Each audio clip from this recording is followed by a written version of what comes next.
What's good, kings and queens? Happy New Year's. The first video to start the new year off is the second installment to When the Best versus the Best. I had some people comment saying I forgot certain fights. I didn't forget, I purposely left out. That video was almost near the 20-minute marker. If I try to include everything and then some, the video is going to be well over an hour. I would like to include a mixture of new and old fights most know of, and also include unseen gems most have not seen, which I believe that is much more valuable than viewing the expected. With that being said, let's start the video.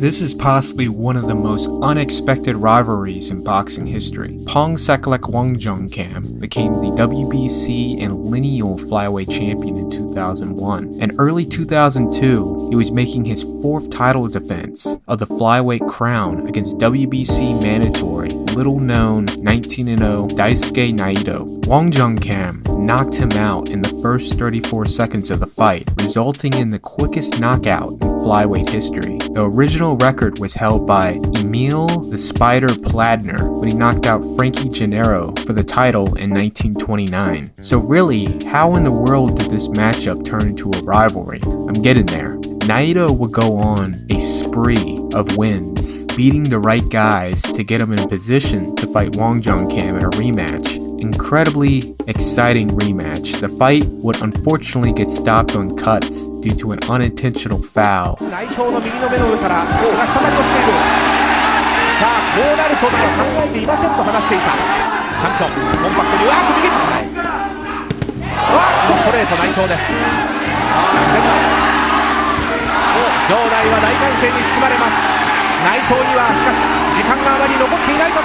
It will go to the scorecards. Naido will lose the fight by 2 rounds. Naido once again rebounded, beating one of Wong Cam's mandatories, then to pick up the OPBF title, which a fight later, he was finally in line to fight Wong Cam for a third time. The third time was the charm, and Naido ended Wong Cam's historic reign as lineal champion, as he had made 17 title defenses in 6 years.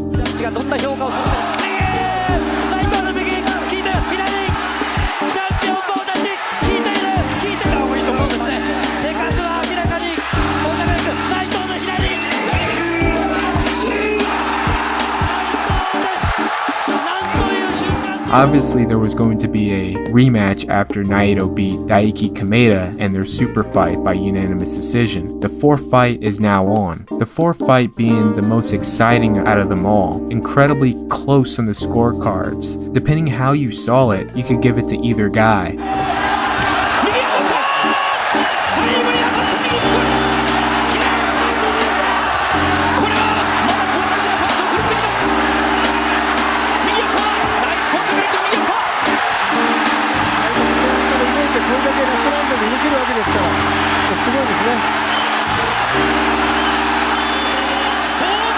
The judges ruled the fight a draw, so since these guys are the best in the division, there was going to be a fifth fight, but the hype for a Naido versus Kameda fight was on the level of De La Hoya Mayweather in Japan. The WBC made it that the winner has to fight Wong Cam, who had already won the WBC interim title, just sat on rank and chilled for the results to come. Naido put up a good effort, but he turned old overnight, and the young Koki Kameda dethroned Naido. Wong Cam would beat Kameda and regain the lineal and WBC title. Despite Naido fighting 2 months after Wong Cam regained the title, I can only assume he felt like it was time to hang up the gloves and retired from boxing, putting this rivalry to an unresolved end. Spence Jr., easily the best fighter at welterweight. Number 4 ranked Shawn Porter, consistently one of the best for quite some time. Porter won Keith Thurman's vacant WBC welterweight title, beating Danny Garcia by a 12-round unanimous decision. This is his second defense of that title. For Spence, this would be his 4th defense of the IBF title. I think many were thinking, coming to this unification, that Spence was going to easily outbox Porter and have better success than what Kell Brook was able to do in his fight with Porter. This is a case of styles make fights. and Porter gave Spence the hardest fight of his career. From the opening bell, Porter made it known that Spence was going to have a long night, making the fight as rough as possible. Spence had his hands full because Porter is such a physical and strong fighter that can upset one's rhythm. What also didn't help was Porter kept on leading with his head, causing the heads to butt, trying to make the fight even more uncomfortable for Spence. But Spence was not fazed. He was incredibly focused and unbothered by the rough tactics to have success. Incredibly close fight, as close as it is. I think what sealed it for Spence was the absolutely beautiful short left hook that landed to drop Porter in the 11th round. 1 minute remaining.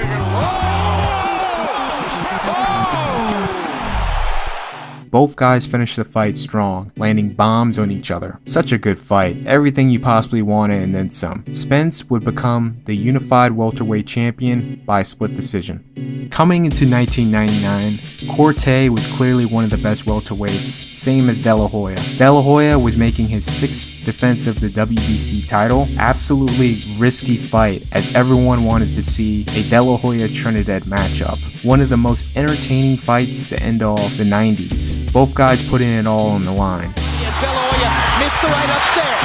Dropping right in hand inside by Corte. Both fighters experiencing some moments. Oscar puts down Corte in the 6th. Then Corte would immediately even things up and put Oscar down in that very same round. Off with a stiff jab. And down goes Corte on a classic De La Hoya left hook. He starts reaching. Right hand retaliation for Corte. De La Hoya begins to open up and trade, taking chances. Contemplate finishing it. Down goes De La Hoya on a left hand counter by Corte. Straight nail biter in the second half. Corte having the slight edge on Oscar coming into the championship rounds. Oscar needed to finish the 12th huge to pull a win or at least a draw. Oscar, to start the 12th round, knocks Corte down with a perfect signature left hook. De La Hoya is taking absolutely no chances at all and goes for the finish. Corte is out on his feet, but he's still fighting back. The ref was about to jump in and stop the fight numerous occasions, but Corte kept on, doing just enough for him not to step in. He also took notice that Oscar had no more gas on his shots and was on a verge of punching himself out. Oscar had done enough and then some to clearly take the 12th round, and that was the deciding factor of the fight. Oscar will win by a close split decision. This fight was a unification for the IBF and WBO titles, but really to prove who's the best fighter out of Albuquerque, New Mexico. The fight was on neutral grounds of Las Vegas, but it was the Battle of Albuquerque. A lot of bad blood between these two. I would like to hear both sides of the story. All I know is Tapia's side, and that was pretty much Romeo had a lot of animosity towards him because he felt like he was the good guy and Tapia, who battled inner demons and always got in trouble, was the bad guy. He did not like that at all, that Tapia was receiving so much attention instead of him. And tensions became far more toxic when Tapia returned to the sport. The tensions became so bad that there was rumors that rival New Mexico gangs were taking sides representing either Tapia or Romeo. The Vegas law enforcement took this very seriously and unprecedented measures. We saw one of the first boxing matches where press, event staff, and spectators had to go through security checkpoints with metal detectors, and police specifically looking for potential gang members. Incredibly exciting match from both sides, but Tapia put on a career-defining performance, out-hustling Romeo to win by a hard-fought unanimous decision.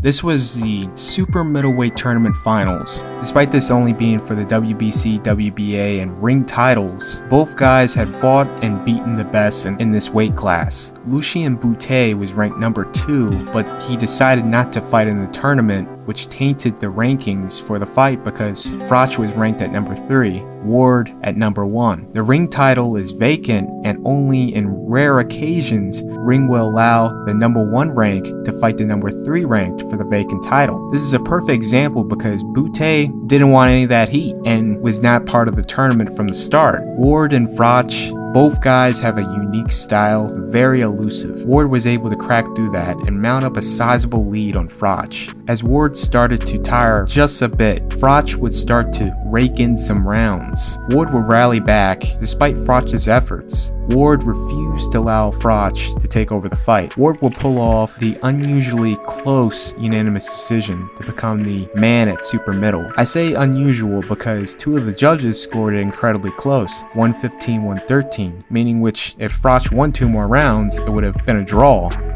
WBC and IBF unification for junior welterweight supremacy. Everyone and their mom knows the story of this fight, so let's talk about the forgotten controversy leading up to this fight. LA Times did an investigative article on Chavez's undefeated record back in March of 1990. They had found out that there was more to what meets the eye. On April 3rd, 1981, Julio Cesar Chavez received his first professional loss and his 12th professional bout by first round disqualification. 1983 and 1984 record books had this fight against Miguel Ruiz completely removed as it never existed. 86 and 87 record books have it magically returned into a first round knockout. As of 1990, 3 record keeper books had Chavez listed 67-1, with his first loss being against Miguel Ruiz by first round disqualification. If it matters, even Italian record books at that time had Chavez listed with 1 loss.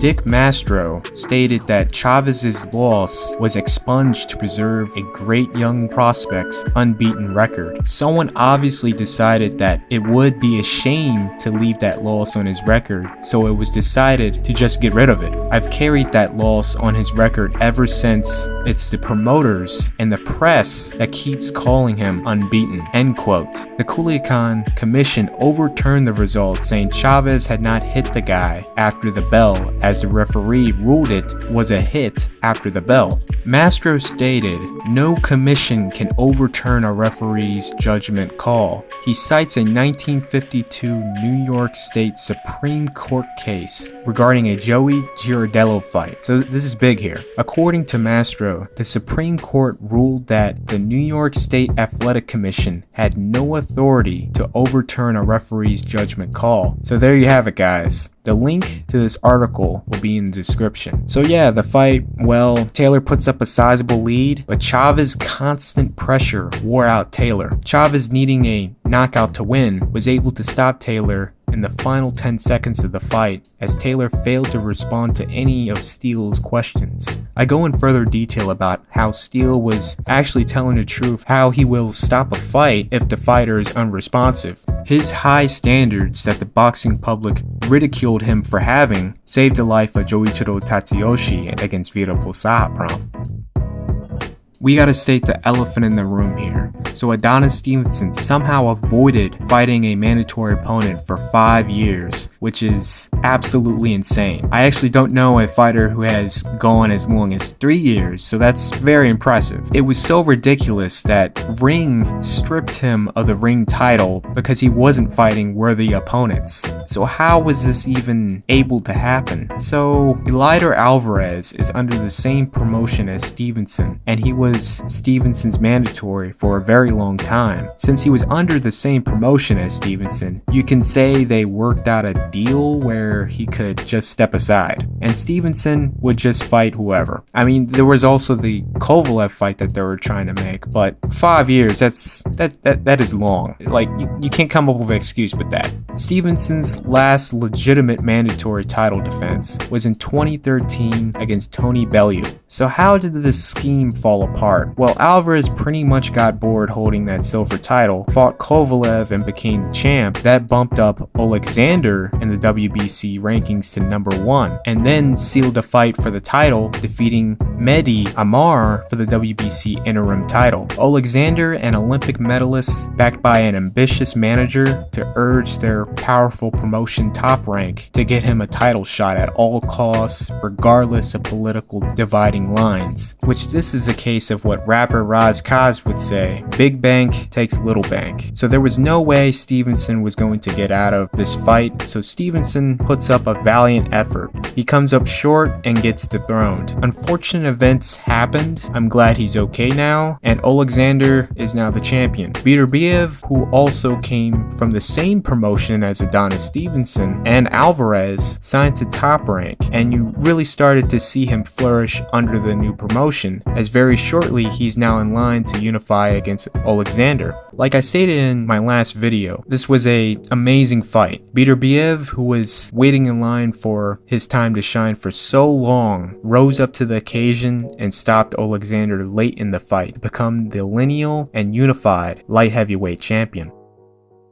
When it comes to action, this is possibly the greatest Mexico versus Puerto Rico fight. Jeff Chandler was the lineal champion at bantamweight, but Pintor was the best fighter in that division. He was the WBC bantamweight champion, and he moved up to fight the best fighter at super bantamweight, WBC and lineal champion Wilfredo Gomez. It's not always too good to judge how good a boxing fight is on paper, but just looking at that alone, my gosh. Gomez 37-1 with 37 knockouts. Pintor 49-5 and 39 knockouts on a 7-fight win streak against the best at bantamweight. This was fight of the year written all over it. The amount of round by round, back and forth action in this fight was ridiculous. The only fight I can think of that can rival this was the little known 2006 Ring Magazine fight of the year between Sachachawa and Manchapur for the WBA Super Bantamweight title. Despite its obscurity to most boxing fans, there's so much action that any boxing writer couldn't ignore it. Gomez, in a fight for his life, was able to come out victorious at the end of the 14th round and stop Pintor. The third round was named by Ring Magazine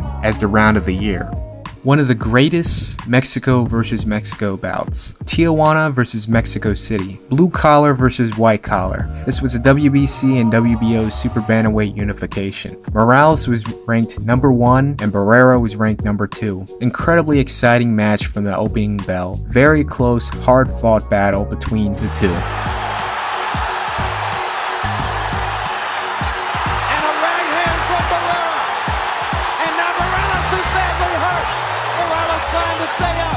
In the 12th and final round, Barrera would score a knockdown, which could have been a deciding factor in the fight. 2 left hooks by Barrera, and Morales is wobbled. Chin and his heart. And there's the first knockdown of Eric Morales' career.